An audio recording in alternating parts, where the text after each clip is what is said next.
What's up, everybody? It's Coach Code here, and today we're just gonna go over some position battles we have and some film that we got from training camp. But I'm not gonna go over the obvious positions. Like, we know Justin Herbert, we know Keenan Allen, Khalil Mack, Bosa. We know what their roles are in this offense. So it's more about the rookies or the lower overall players or people on contract years, things like that. So starting off, I guess we're gonna start off with the wide receivers. Right now, for the third spot, we know number one and number two is Mike Williams and Keenan. But for that number two spot, it's between Quentin Johnson and Joshua Palmer. I think they both have great cases. Obviously, Quentin Johnson has the athleticism over Palmer. He's got the height. I believe he has the weight. He's got the speed. He's pretty much got everything, but what he doesn't have is experience. Joshua Palmer's been in this league, I think, for 2 or 3 years now, and he fits pretty well in that third spot for the Chargers. But I think I'm leaning more towards giving Quentin Johnson that spot. I think he can do more with it, but he's gonna be on a short leash because we do want to make the Super Bowl. So if he's putting up too many rookie mistakes, then we might have to slide Joshua Palmer and let Quentin Johnson take the fourth spot and upgrade on the bench. Get better at practice and things like that.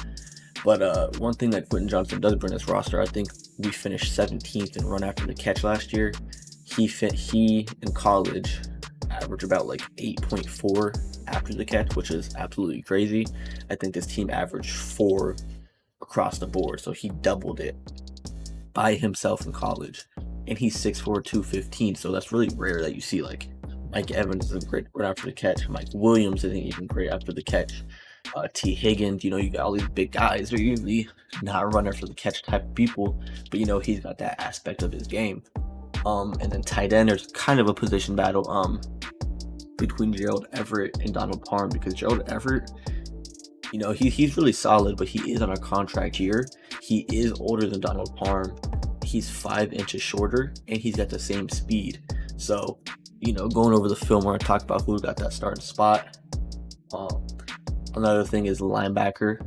It's Eric Kendricks. He's got his spot solidified. He's a vet. We brought him on the team. It's between Kenneth Murray and Henley. The thing is, Kenneth Murray's on a contract year, so we don't know if we're going to resign him or not. He's got to earn it. But if he doesn't earn it, or he's playing bad, this rookie Henley, he can just fit in right there. He's got some speed to him. He's 6'1". Not a lot different from Murray. Murray does have star depth though, but I hope he's able to, prove us something. And, this guy, Henley, can just be used as a depth piece. And then the last spot is between JT Woods and Gilman to see who gets that safety spot. It's pretty obvious, JT Woods has 10 speed. He's got like 3 inches on him. We want JT Woods to be that guy, but he's just got to show it. So we'll go over that. And then I actually do have one more. It's this rookie Davis, Darius Davis. I believe he went to college with Quentin Johnson. They both went to TCU. So that's cool that they both got drafted together. But 5'8", 165, but he does have pretty good acceleration, good speed.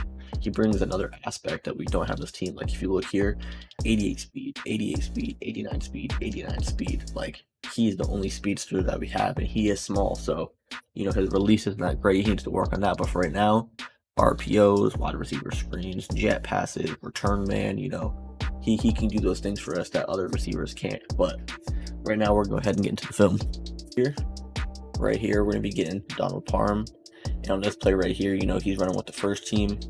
Right here, just straight up the seam, wide open, great catch, and he actually holds onto the ball right there. Once again, from another angle, going up the seam, great pass by Herbert, and then, takes a big shot from JC and is able to hold onto the ball. So that's really what we like to see right there.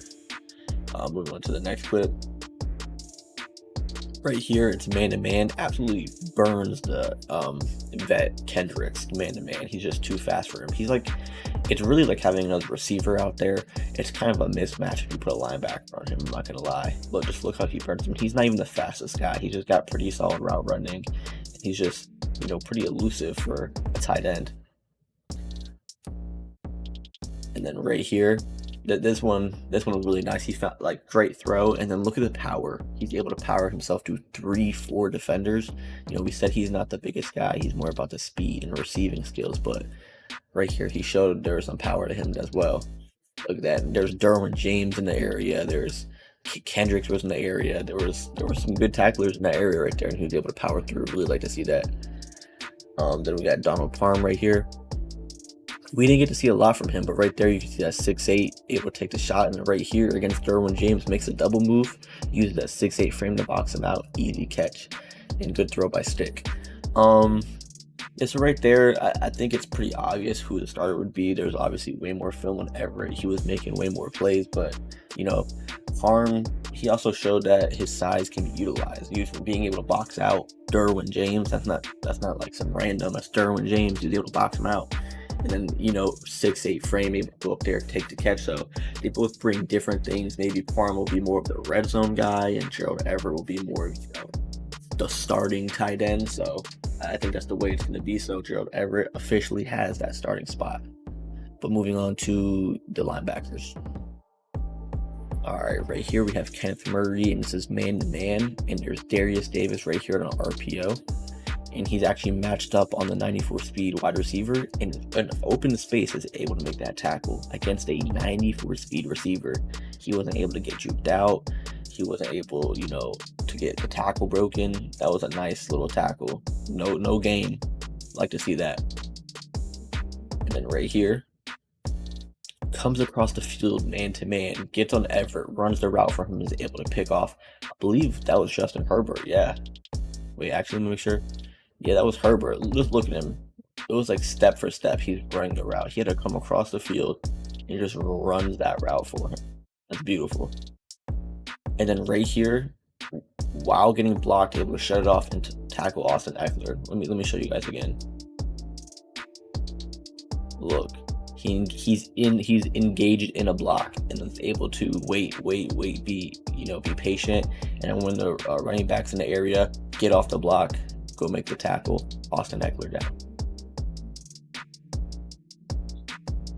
Right here, this was a little drill at a running back, see if we can get tackles in open space on Austin Eckler, get the dummies out there. And right here, on a toss, Austin Eckler is pretty elusive, pretty powerful, and he's able to make a tackle for a loss right here. And then right here, he shoots the gap. Another good wrap-up from tackle. Love to see that. So right now, we're seeing some really good things from Murray, able to make open tackle on receivers, open field tackles on Austin Eckler, able to shoot gaps, able to get picks, able to block shed, things like that. So looking really, really good. And here's some Henley doing the same drill with the dummies. And right here, lays an absolute monster hit on Eckler. And then right here, similar open field on like a stretch, able to make that tackle for a loss. We didn't get as much film on Henley because he is on second team defense, and he's a rookie. He wasn't making plays every day. They do have rookie mistakes, and right here we're not going to highlight the mistakes or anything. We're gonna show the highlights and the good things, but really like the shooting the gap and giving the big hit in open field. I think he can learn from Kenneth Murray and Eric Kendricks. But right now, if I were to lean towards a starter or that MLB2, it'd definitely be Kenneth Murray right now. First, we got Darius Davis right here, and this is a wide receiver jet pass, and there's Easton Stick, and he makes the juke move inside, able to follow the blocks. Great block by Parham right there. And he's just got that speed to finish. If you give him the blocks, you give him the space, he's gonna be able to hit it. Another look at it from another angle. See, Khalil Mack was actually coming in, and he jukes back inside, makes that guy get the block. And then just great blocks. Great job following the blocks. And then right here, I believe we have his punt return. Yeah, right here. Yeah, he's our official punt returner. We don't really have anyone else to do it. And right here, he's going to go to the right, change his mind, hit his spin move on, I believe that was maybe J.C. Jackson. No, that was not. But able to outrun the punter, and then offensive linemen have absolutely no chance. Easy touchdown. Right there, I'm going to go show that spin move again. That was beautiful. Goes to the right, fakes, and then absolutely had him stumbling. He's able to use that speed and get to the edge, and there's no catching him. Great play. All right, here we're going to look at Quentin Johnson. We're matched up on J.C. Jackson. This is actually some reps with the first team. And then, able to use that size, that catch radius. He actually had a step on J.C. Jackson. And, that's pretty surprising. But just over the shoulder, that's just too big of a target to miss. Right here, actually matched up on Derwin James. Close coverage, able to make the catch and break the tackle. That's that 8 yards after the catch we were talking about. That's Derwin James. He's one of the best tacklers in the league. Contested, able to break it and make the catch. That's just impressive to make the catch. But then you talk about break the tackle, and right here he finds the soft spot in the zone, breaks another tackle. That definitely be a first down in the game. But that's just like Keenan Allen teaching him. That's Mike Williams teaching him. He's already learning to find the soft spot in the zone, stay there for the quarterback, easy pass. And once you get the pass, you do the rest, and that's breaking a tackle from Kendricks. Right here, matched up on 6'2" Michael Davis, able to go up and go get it. Bro, look at the vertical. Look on the vertical in this, man. Let me see if I can get a better shot of it. That's gonna be hard to get. Let me see. Yeah, you guys can see it real time, but that vertical is insane. That's great right there on 6'2" Michael Davis. That's a great play. So right here, you saw some of the speed on the wheel. You saw the IQ finding the zone spot, soft zone spot, and then you saw him breaking the tackle from Derwin, Kendricks, and then you saw his 6'4" ability and his jumping ability to go up and go get it on 6'2" Michael Davis. And then here's some more footage on him. Right here, amazing athletic catch. Look at this. This is from Easton Stick when he was running with the backups, and right between Kendricks, it was actually, I thought he was gonna get a hand on it, but he didn't. But right between the defenders, and look at the athleticism. He's 6'4", don't forget. This is a 6'4", 215 guy, and look at this athletic ability. That's insane. So that's really promising, and he's really fighting for that third spot right now. And this is just some one-on-ones we had with J.C. Jackson right here. Great comeback route. Able to stop on a dime right here. Look at that move. That is beautiful from someone that's 6'4". They should not be able to move that quickly. Like, look, just a sudden, JC had no chance. And JC is a great corner. Right here, press, swim move, get to the outside. And it was actually not a great throw, but he was able to go up and go get it and hold on right there. Just toss JC like he was not even a grown man. And right here, he uses his size. See, he goes inside, bumps a little bit of shoulder, and then cuts back outside. Like, he uses his side, but doesn't use it to where they would really call a penalty, because he didn't fully extend. It wasn't a full push off, but just give him a little bump, go back to the inside. It's a veteran move. That's really a veteran move. This guy is a grown man. Usually you draft rookies, they're like 20, 21. They're still like young men. They still have to develop to their grown man bodies. As someone said about CeeDee Lamb, that when he first got drafted, he was a little bit skinny, but now he's growing into his grown man body. Quentin Johnson does not need to grow into his grown man body. This man was in his grown man body like middle school. Like, this man is insane. He's just great, man. I can't wait to utilize him this season. And then right here we got Joshua Palmer. We didn't actually get a lot of film on him. We just got this one corner route, which was a great corner route. Got a lot of separation, but that's really the only thing we have on Joshua Palmer. So Quentin Davis is really looking to be that third spot. Like I said, he got the athletic ability. He's younger. Even on the film, there's the stat sheet and there's the eye test. Well, he passed both of those, and he got himself that third spot. Joshua Palmer, he'll be there waiting just in case there's any mistakes or anything or any injuries to be in that fourth spot. We run 5 wide, he'll be out there too. But we do have a couple more. I think we just have one more from JT Woods to show you. One-on-one with Keenan Allen. This is the last clip we have. You see him cut inside, but he's able to recover, cut back outside in the corner route, and actually make the pick. It's one thing to recover and force an incompletion, and it's a whole other thing to recover and make the pick. That's an absolutely great play. We didn't get too many clips on the free safeties. They're both younger, a little overall. They kind of had a couple mistakes. They still have to do some learning to do. But we're only focusing on good things, and this was a great play by Wood. I'm still not sure we're going to do our free safety. There's still some free agents out there. Gotta look into that. But I'll see you guys back in the roster menu. All right, here we're back in the roster menu. I don't have a lot of more things to say. Some things that we have to look out for. Austin Eckler is on a contract year. He is older, so we do have to see how he progresses before we resign him.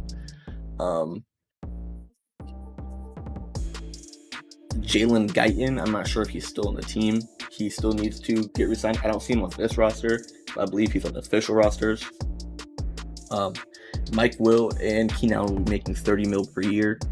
next season. So if they regress, we really have to see what's going on. And that will be the last year for their contract, not this season, but next season. Gerald Everett's on a contract. Rashawn Slater, we can be able to pick up his 5th year, I believe. Like I said, Kenneth Murray and JC Jackson's making a lot of money that we might have to free up for contracts. So JC Jackson is on the block, and we might be looking to trade him. Maybe. It's not guaranteed. He is our best corner, but it is a maybe. Payne that's not out yet, which sucks. So, the league hasn't been made yet, or we haven't got the invites yet. We haven't been doing free agency draft, so there might be another interesting player we're able to get, maybe make a trade. But, this is the Premier Madden League, and maybe I'll make this a series. So maybe this is episode 1 of many more to come. I appreciate anyone that watched. I'll see you guys later.